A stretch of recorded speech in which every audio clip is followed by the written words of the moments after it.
दत्तगुरू भक्तांना संकटातून बाहेर काढतात की संकटाला सामोरे जाण्याची शक्ती देतात? हा प्रश्न प्रत्येक भक्ताला पडतो. पण सत्य हे आहे की दत्तगुरू भक्ताला पळ काढायला नाही तर लढायला शिकवतात आणि वेळ आल्यावर साक्षात पाठीशी उभे राहतात.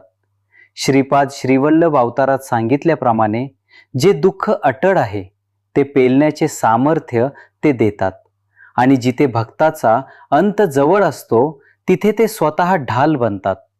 संकटाला संपवणे ही त्यांची लीला आहे, पण भक्ताला आतून वज्रासारखे कठोर बनवून संकटाच्या छाताडावर उभे राहण्याची शक्ती देणे ही त्यांची खरी कृपा आहे.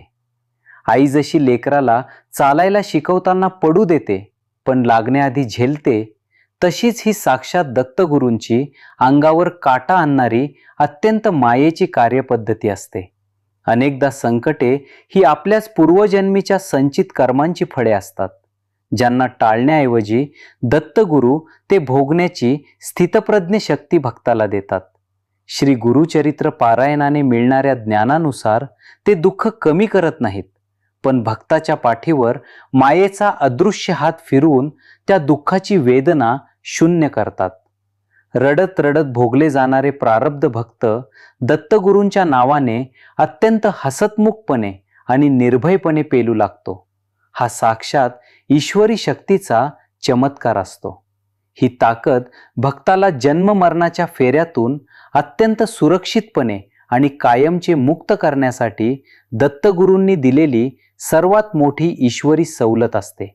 जेव्हा संकट मानवी क्षमतेच्या आणि सहनशीलतेच्या पूर्णपणे पलीकडे जाते, तेव्हा मात्र दत्तगुरू साक्षात संकटमोचक बनून भक्ताला अलगद बाहेर काढतात. भयंकर अपघात किंवा असाध्य आजाराच्या वेळी जेव्हा सर्व डॉक्टर्स हात टेकतात, तेव्हा साक्षात कृपासिंधू श्री स्वामी समर्थ महाराज स्वतः ढाल बनून ते संकट परतवून लावतात. ही ती वेळ असते जेव्हा भक्ताची कोणतीही शक्ती चालत नाही. तिथे केवळ आणि केवळ ईश्वराची अथांग करुणा भक्ताला एका क्षणात संकटातून उपसून काढते. स्वतःच्या अस्तित्वाला विसरून लेकरासाठी धावून येणाऱ्या या ईश्वरी मदतीची आठवण भक्ताच्या डोळ्यात आयुष्यभरासाठी कृतज्ञतेचे पाणी उभे करते. दत्तगुरूंचे मुख्य ध्येय तुम्हाला नुसते वाचवणे नाही, तर संकटाशी दोन हात करण्याची तुमची प्रज्ञा आणि अंतर्ज्ञान अत्यंत तीक्ष्ण आणि जागृत करणे हे आहे. दत्त महात्म्य ग्रंथात वर्णिल्याप्रमाणे दत्तगुरू भक्ताचे बोट धरून चालत नाहीत, तर ते त्याचे डोळे उघडून त्याला स्वतःचा मार्ग स्वतः शोधायला शिकवतात. संकटात गोंधळून न जाता अत्यंत अचूक आणि शांतपणे निर्णय घेण्याची ही अद्भुत शक्ती माणसाला बाहेरच्या कोणत्याही खोट्या आधारावर अवलंबून ठेवत नाही. स्वतःमधील ईश्वराला जागृत करून संकटाला सामोरे जाण्याची ही प्रगल्भता भक्ताला साक्षात एका अवधूत आणि परमोच्च संत अवस्थेपर्यंत घेऊन जाते.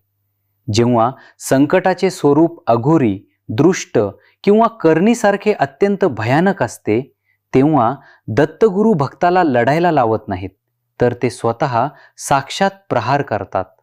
श्री गुरुचरित्र ग्रंथ पठणाने भक्ताभोवती एक असे अभेद्य संरक्षक वलय तयार होते की शत्रूचे वार त्याच्यापर्यंत पोहोचण्याआधीच हवेत विरघळून नष्ट होतात.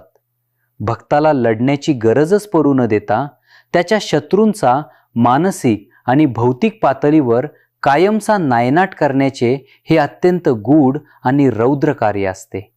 ज्याच्या पाठीशी खुद्द विश्वाचा मालक उभा आहे, त्याचे केसभरही नुकसान करण्याची ताकद त्रैलोक्यातील कोणत्याही दृष्ट शक्तीत उरत नाही, हे सिद्ध होते. शारीरिक किंवा आर्थिक वेदनेतून जात असताना भक्त जेव्हा खचून जातो, तेव्हा दत्तगुरू त्याला संकटातही अत्यंत शांत राहण्याची निष्काम ताकद देतात. श्री स्वामी समर्थ महाराजांनी हेच शिकवले की संपत्ती येणे किंवा जाणे याने मनाची अढळ शांतता आणि ईश्वरावरील विश्वास कधीही ढळता कामा नये. ते संकटाला लगेच संपवत नाहीत, पण भक्ताचे मन संसारातून इतके विरक्त करतात की त्या संकटाचा त्याला कोणताही मानसिक त्रास किंवा भीती उरत नाही.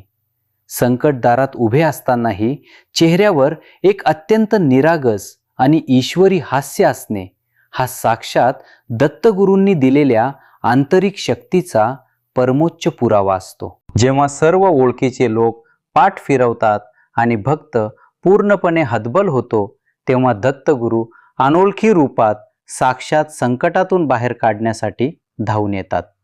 नवनाथ भक्तिसार ग्रंथातील सिद्ध परंपरेनुसार एखादा अनोळखी व्यक्ती किंवा निसर्गातील प्राणी भक्ताला अचानक आणि अत्यंत अचूक मदत करून नाहीसा होतो. भक्त जेव्हा लढून पूर्णपणे थकून जातो आणि त्याचे हातपाय गळतात, तेव्हा देव त्याला उचलून अत्यंत सुरक्षित स्थळी पोहोचवण्याची स्वतःची जबाबदारी पार पाडतात. संकटाच्या अत्यंत शेवटच्या क्षणी घडणारा हा थरारक चमत्कार भक्ताला दत्तगुरूंच्या साक्षात अस्तित्वाची आणि अलोट प्रेमाची जिवंत प्रचिती देतो. दत्तगुरू भक्ताला संकटात ढकलतात कारण त्यांना त्या भक्ताला स्वतःसाठी नाही तर समाजासाठी अत्यंत मोठा आणि विश्वासार्ह दीपस्तंभ बनवायचे असते. श्री गजानन महाराजांसारख्या महान अवतारांनी आयुष्यभर हाल अपेष्टा सहन करून जगाला अत्यंत मोठा आनंद आणि आधार दिला. तशीच ही भक्ताची जडणघडण असते. स्वतःचे संकट झेलल्यामुळेच भक्ताला इतरांना संकटातून बाहेर काढण्याची आणि त्यांचे सांत्वन करण्याची अत्यंत दैवी वाचासिद्धी आणि अधिकार प्राप्त होतो.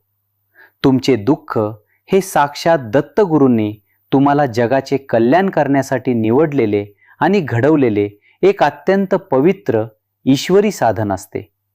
अनेकदा संकटे ही जीवघेणी नसून ती केवळ भक्ताच्या मनातील भौतिक हाव आणि संसारातील चुकीची आसक्ती तोडण्यासाठी जाणीवपूर्वक पाठवलेली असतात. दत्तभावनी स्तोत्रातील ज्ञानानुसार जुन्या आणि तकलादू यशाची अत्यंत कठोर मोडतोड केल्यावरच तिथे दत्तगुरू अथांग यशाचा नवा राजवाडा उभा करतात. ही संकटे भक्ताला बाहेर काढण्यासाठी नसून त्याला शून्यावस्थेत नेऊन तिथून एका अत्यंत भव्य आणि पिढ्यानपिढ्या टिकणाऱ्या यशाची पूर्वतयारी करण्यासाठी असतात. अपयशाला यशाच्या अत्यंत भक्कम पायरीत बदलण्याची दत्तगुरूंची ही दैवी किमया पाहिल्यावर भक्ताच्या डोळ्यात खऱ्या अर्थाने आणि परमोच्च आनंदाश्रू उभे राहतात. जेव्हा घरात मृत्यूचे किंवा भयंकर आजारपणाचे मोठे संकट येते, तेव्हा दत्तगुरू ते साक्षात धन्वंतरी बनून मुळापासून नष्ट करून भक्ताला बाहेर काढतात. घोर कष्टोद्धरण स्तोत्र पठनाने वैद्यकीय शास्त्रालाही थक्क करणारे चमत्कार घडतात आणि मृत्यूच्या दारातील रुग्ण अत्यंत आश्चर्यकारकर्त्या बरा होतो. श्री नृसिंह सरस्वती महाराजांनी गाणगापूरला दिलेल्या निर्गुण पादुकांच्या प्रसादात आजही ती दैवी संजीवनी आहे जी असाध्य आजारांना एका क्षणात जाळून टाकते. आजारात भक्ताला वेदना सहन करण्याची शक्ती तर मिळतेच, पण अंतिमतः आजाराला संपवून भक्ताला निरामय जीवन देण्याचे काम साक्षात दत्तगुरू करतात. डॉक्टरांनी आशा सोडल्यावरही रुग्णाला अत्यंत सुखरूप आणि हसतमुख घरी आणणारी ही अथांग करुणा भक्ताच्या हृदयावर ईश्वराचे नाव कायमचे कोरून ठेवते. अनेक संकटे अशी असतात जिथे भक्ताचे काहीही नुकसान न होता दत्तगुरू ते संकट साक्षात स्वतःवर किंवा भक्ताच्या वास्तूवर झेलून त्याला बाहेर काढतात. श्रीपाद श्रीवल्लभ चरितामृत ग्रंथात सांगितल्याप्रमाणे स्वतःला झिजून आणि इजा करून घेऊन लेकराला वाचवण्याचे हे दत्तगुरूंचे अत्यंत थरारक कार्य असते. स्वतःवर घाव झेलून लेकराला सुरक्षित ठेवणारी ही अथांग ईश्वरी ढाल पाहिल्यावर कोणत्याही खऱ्या भक्ताचे डोळे कृतज्ञतेच्या पाण्याने भरून आल्याशिवाय राहत नाहीत. संकटाला सामोरे जाण्याची सर्वोच्च ताकद म्हणजे भक्ताला मिळणारी अद्वैत अनुभूती, जिथे संकटाचा आणि मृत्यूचा सर्व भौतिक अर्थच कायमचा संपून जातो. अनेक संकटे ही स्वतःची नसून कुळातील अतृप्त पूर्वजांच्या पितृदोष शापामुळे येतात, ज्यातून दत्तगुरू पूर्ण कुटुंबाला अत्यंत सुरक्षितपणे बाहेर काढतात. थोडक्यात सांगायचे तर, जेव्हा परीक्षा तुमच्या प्रगतीसाठी असते तेव्हा दत्तगुरू तुम्हाला शक्ती देतात, आणि जेव्हा परीक्षा जीवघेणी असते तेव्हा ते साक्षात बाहेर काढतात. संकटाला सामोरे जाण्याची ताकदही तेच देतात, आणि वेळ आल्यावर त्या संकटाचा समूळ नाशही तेच करतात. कारण कर्ता आणि करविता साक्षात तेच असतात. माझा देव माझ्यासोबत आहे, मग तो मला लढायला लावो किंवा वाचवो. माझा विजय निश्चित आहे या